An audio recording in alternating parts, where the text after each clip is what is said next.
This is a dance when we do when we're back. Something about when you bring your shoulders up like this.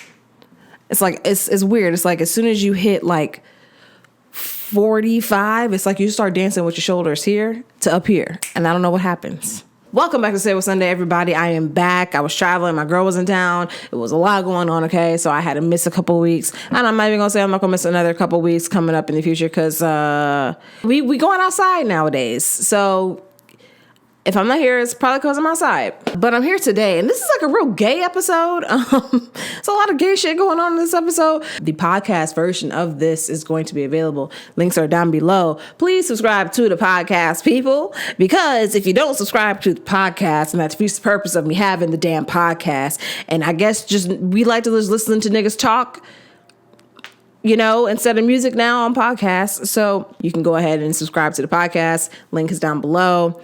And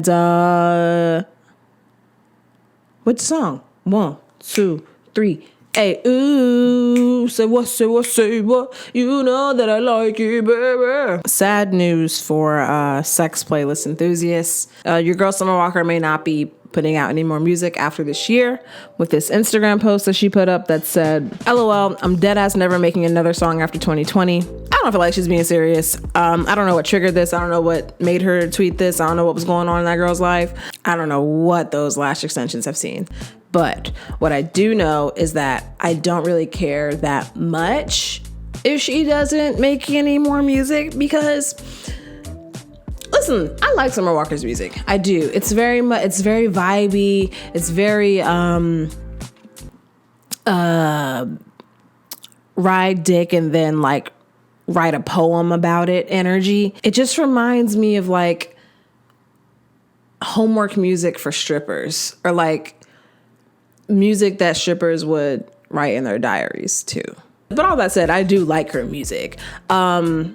She just doesn't give me quite what I need for me to care a lot about this, but I just thought I should let y'all know. I feel like a lot of artists like say they're gonna stop making music and then they just keep making music.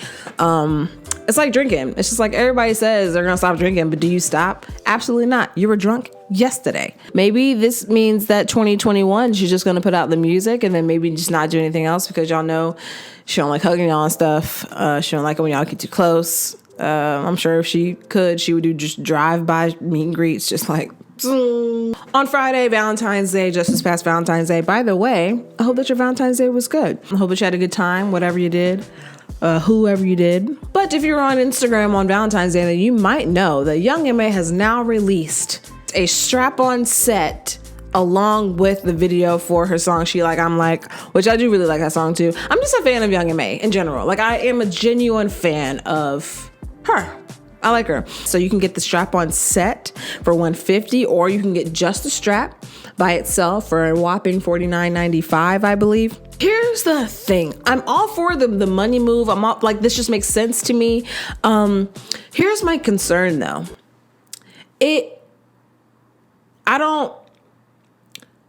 The dick is light skin. So does that mean that like if your girl asks you to get it, does that mean that she low-key wants to fuck Young M.A and using your body as just the vessel for her fantasy? Which, is that a bad thing? Because it's a fantasy. It's not real. But it's like, that's a real bitch and I'm not her. So what are you trying to say? I don't know. Also, I'm not going to buy no strap. That's not my skin tone either. I feel like that's appropriating somehow. Oh my God. There's probably white studs out there with black straps.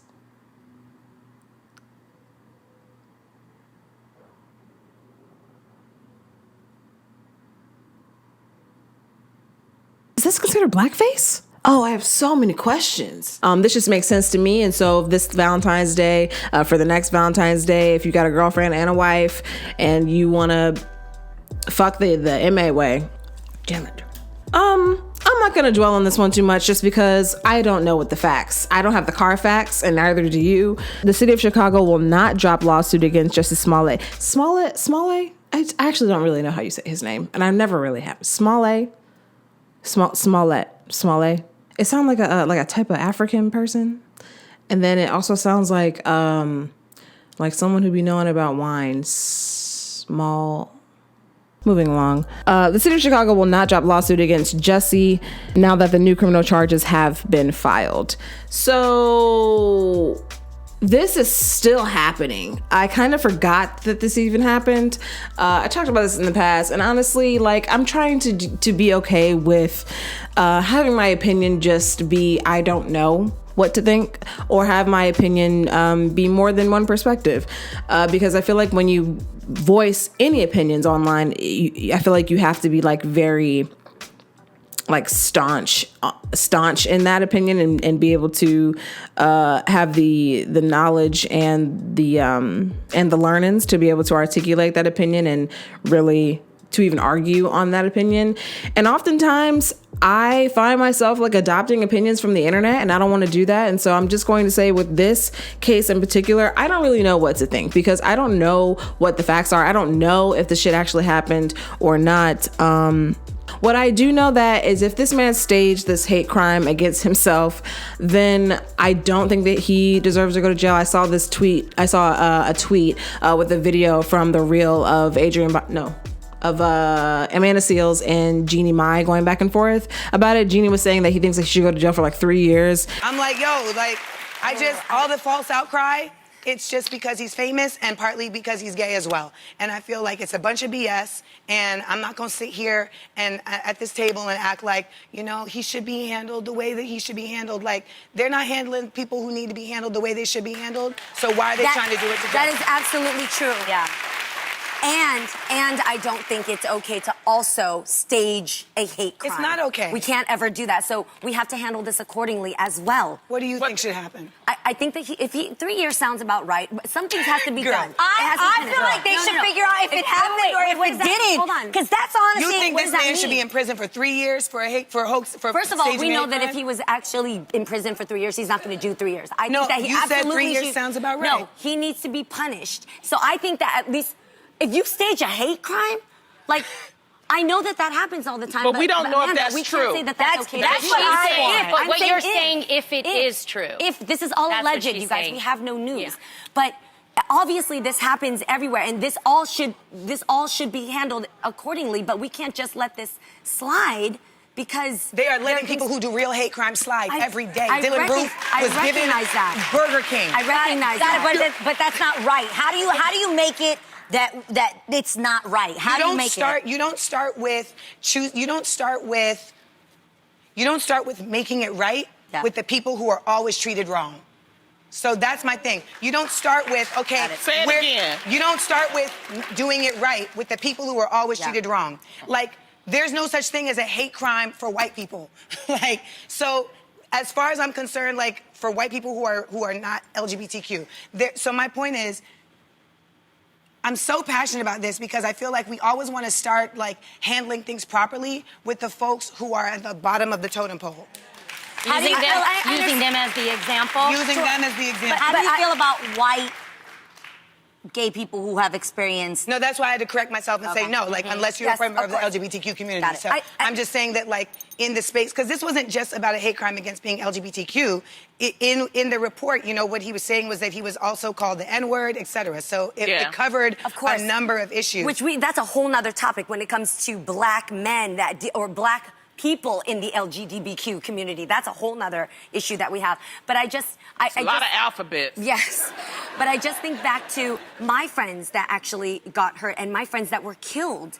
And they should have been. And they didn't have any intention I got a question. There was a disbelief that hate crimes happen towards people in the LGBTQ I got questions. So, what I do know that is, if this man staged this hate crime against himself, then I don't think that he deserves to go to jail. And the reason why I don't think that jail time is necessary, I do believe that either way, he's going to have to pay money back that the city has now spent on this case. He's definitely going to get hit in his pockets from the legal fees, as well as whatever deals, whatever shows, whatever creative projects he had going on that he was getting a check from. That shit may be, they may have said, yoink, let us know when this is over, sis. I think that he should maybe get some community service, some probation. Maybe he gotta, like, I don't know, volunteer at a Boys and Girls Club. I don't know. I've never been a felon. And honestly, I feel like then that's fine. Because one, there was no actual hate crime. No one actually got hurt. So really, it was a performance. It was staged. It was a fucking performance. You know what I mean? A bad one, but a performance. And so I don't think that he should be indicted on things that didn't actually happen. But I don't know, man. That's just my opinion. I definitely think that he deserves to be held accountable because it does not excuse the fact that there are many people from both of the communities that he is at the intersection of, which is the Black community and then the LGBT community, that have been actual victims that are no longer here, or that have to live with the trauma of going through an event such as a hate crime. I'm sure that a lot of their abusers have walked. And so I understand how frustrating it is. And this is more like morally wrong to me than anything else. It's just fucked up. It's just fucked up and it's just unnecessary. But y'all let me know what y'all think. And let's move on to something lighter. Amber Rose got a tattoo on her fucking face.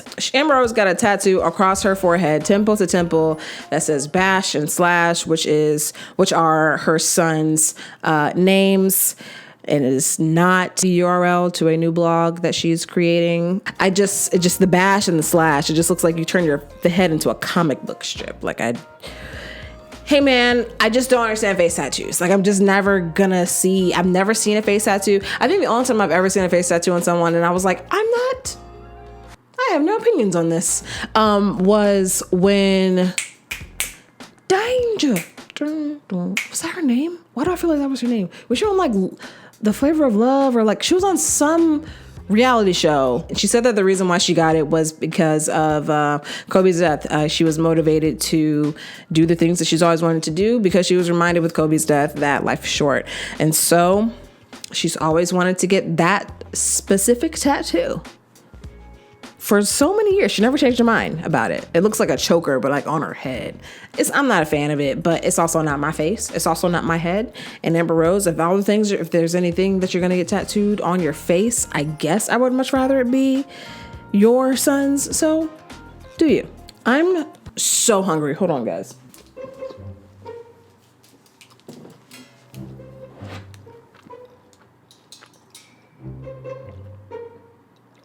So, this is so sad because I love The Good Place.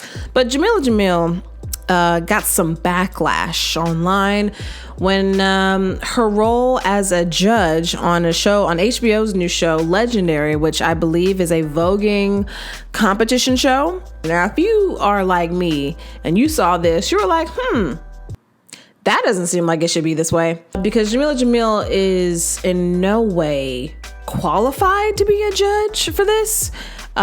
You could literally get the entire cast of Pose and just see who's available, because regardless of whatever communities that she is in, this girl don't know nothing about ballroom. So I don't feel like it just doesn't make sense to me, especially when there's so many people that are just more qualified.